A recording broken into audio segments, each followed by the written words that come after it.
So only in Colorado, when someone tells you, go take a hike, that's a good thing. You want to hike. It's beautiful here. And your hiking excursions you can plan in around the Vail Valley with Walking Mountain Science Center. Now, he's hoofed it all the way down the hill. We're so happy to welcome him back. He's the Community Outreach Coordinator for Walking Mountain Science Center.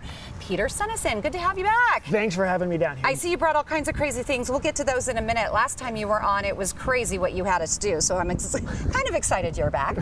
What kind of programs do you offer for the summer? So, as of today, our whole summer event calendar is wide open. So our summer science camps are off and running. We see thousands of kids each year through those programs. But really what we're focusing on this year is our hiking program, our guided backcountry hiking programs, where we're going to take people up to 14,000 foot peaks. We're going to take them to historical mining areas, just really cool places in the high country that you normally would never get to see. It's so beautiful here, and we're lucky to have it in our own backyard. What kind of things will we see besides the mining areas when we hike? I mean, everything from mountain goats to wildflowers to elk to those historic artifacts. We do a lot of hiking in and around the Camp Hale area. We hike one area that's called Machine Gun Ridge, where they used to train artillery fire when they were training for World War II. So we see different remnants of that piece of history. My kids would love that. It's just an incredible. We're located in an incredible area, and there's all kinds of fun stuff to see. When you say backcountry, like what is backcountry? How far is backcountry? It's a great question. So we define backcountry as anywhere kind of an hour or so more from civilization. And we have the benefit of being permitted from the United States Forest Service to guide hikes in both the San Isabel and White River National Forest, and that opens up 2 designated wilderness areas. So that's capital W wilderness, which in the Wilderness Act, that is an area that is untrammeled by man. It is primeval in character. So we're talking middle of nowhere. We can go see that if we want to. Absolutely. But for maybe something more low-key for the entire family, do you offer that? We do. So we have shorter hikes every Thursday. We offer kind of a 4 to 5 hour, kind of a local hike right in and around Vail or the Valley. A lot of the hikes take place on the same trails. We just don't go as far. We don't get, out into the middle of nowhere. We don't spend 10 hours on the trail. Okay. With every family. Gotcha. Now, you brought some cool things here on your backpack. Of course. Let's go through some of them. So these are things, I've got my full hiking pack packed with all of my, extra supplies and gear, but any good naturalist is also going to have some fun things tucked away in their backpack. So first and foremost, what you pointed out, our little skull, it's a little raccoon skull, just found laying on the side of the trail. My goodness, okay.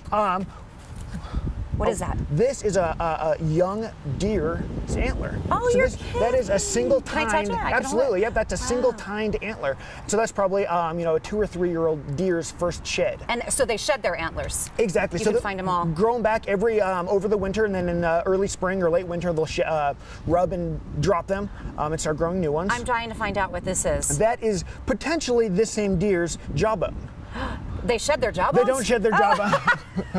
This is from a deer that is no longer worth it. Exactly. Okay, gotcha. And those deers, more likely than not, end up at a nature center like ours, and we get to talk and show them off. And why I brought this is we see, all flat molars.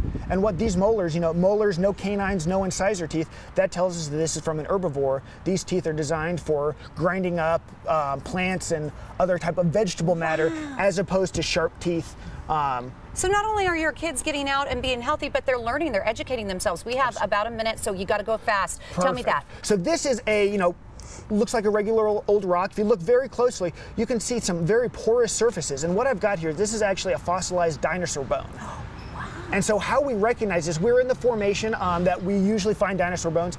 And if you look closely, you can see kind of those little pores, just like if we were to, look at a human bone or a cow bone, you would see that. And so minerals have filtered in through that over, the course of hundreds of millions of years, and then hardened, and we're left with this fossilized representation of a dinosaur bone. Well, we love to hear about people's experiences. Let's take a listen.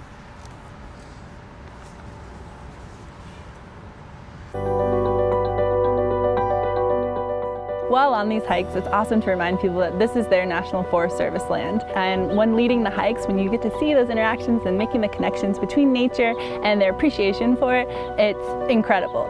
After hiking up to 13,000 feet and summiting a true 13er, there's nothing more rewarding than seeing the Gore Range in the background and seeing the alpine lakes and vistas that this area has all over the place.